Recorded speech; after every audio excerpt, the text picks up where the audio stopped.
Big Game James Yap ang probably one of the best guards noong kapanahunan niya dahil sa malapit itong footwork, handles at di matatawarang shooting sa labas.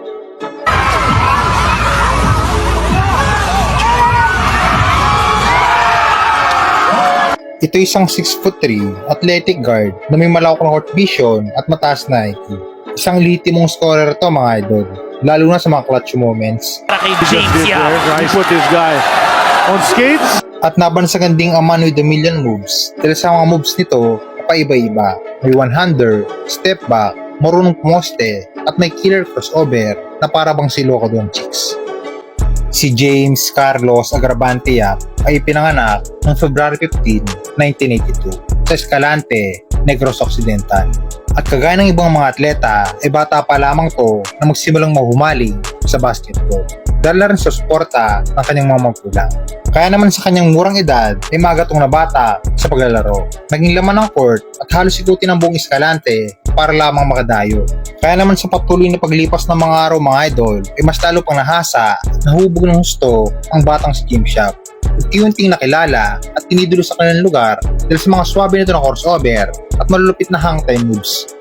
Hanggang sa di kinalaunan mga idol ay nakuha ito ng iba't ibang offer sa mga malaking liga tulad ng NBA na para bang NPBL sa era natin ngayon. Ngunit hindi ito tinanggap ni James Yap mga idol. Sa halip, ay pinili nitong maglaro para sa collegiate league na UE Red Warriors. At sa pagpasok niya nga ng UE Red Warriors mga idol ay unti-unting umusbong ang karera ng ating bida dahil sa malupit itong offensive skills at di matatawarang shooting sa labas.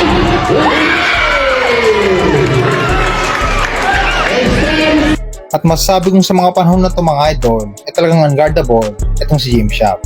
Dahil mula sa pagiging kulelap ay nadala ni James ang UE sa Final Four ng dalawang magkasunod na season.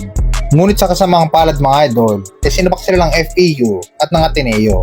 Naging backcourt tandem ni James Yap, sina Paul Artadi at Ronald Tubid sa UE Red Warriors. Ngunit kahit tatlo silang minman ng team mga idol ay si James Yap pa rin ang tinanghal na MVP sa taong 2003. Nagpatuloy ang magandang performance ni James sa UE hanggang sa makapaglaro ito sa iba't ibang malaking liga tulad ng PBL at Southeast Asian Games na kung saan mga idol pinakasungkit pa sila ng gintong medalya. At sa pagpasok ng taong 2004 mga idol ang pasukin ni James ang mundo ng PBA. Ito'y napili bilang second pick ng Pure Food Standard UC. At sa unang season niya nga dito mga idol ay ganito nagpasiklab ng kanyang matinding offensive skills. May dribble, magaling pumasa, at threat, mapalob at labas. Dahil sa matinding tong shooting at pagiging athletic pag sumasalaksak.